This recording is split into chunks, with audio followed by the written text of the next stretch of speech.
Ça peut m'arriver de mettre les écouteurs, mais en général, j'ai pas forcément de musique derrière les écouteurs, juste histoire de...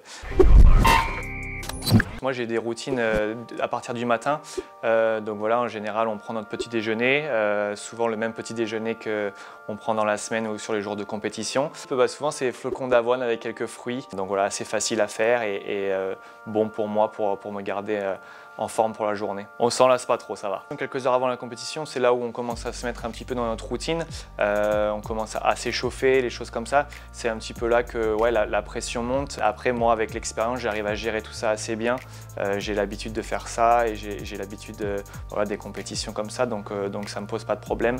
Je suis plutôt quelqu'un qui reste assez disponible et qui discute pas mal, même pendant les compétitions et durant les tours. J'ai appris à être dans ma bulle sans forcément de musique, sans avoir besoin de quoi que ce soit, donc voilà. Ça peut m'arriver de mettre les écouteurs, mais en général, j'ai pas forcément de musique derrière les écouteurs, juste histoire de me mettre dans mon truc pour que personne me dérange, mais ouais, non, je suis pas trop musique. C'est vrai que le BMX, enfin notre vélo, c'est voilà, la deuxième pièce maîtresse après notre corps, après nos jambes surtout.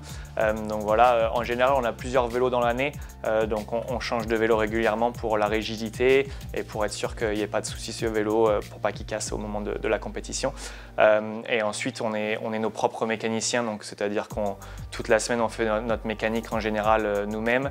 On connaît nos réglages, on sait tout ce qu'on aime, donc voilà, c'est assez facile pour nous de faire ça et on le check à chaque fois et avant chaque compétition, même pendant la compétition, avant chaque départ, on le check un petit peu pour être sûr que tout va bien et qu'il n'y ait pas de soucis et que tout soit prêt pour la course. Ouais, on n'essaie pas trop de s'intimider, on va dire. Chacun fait ce qu'il veut. On est un sport assez cool, assez fun. Donc voilà, en général, on rigole un petit peu tous ensemble, on passe un bon moment ensemble, même avec les autres adversaires. Et puis une fois qu'on monte sur les départs, c'est là où on commence à se concentrer et concentrer sur nous-mêmes et sur la course qu'on a à faire. Des superstitions, pas forcément avant la course, plutôt des superstitions pendant la course.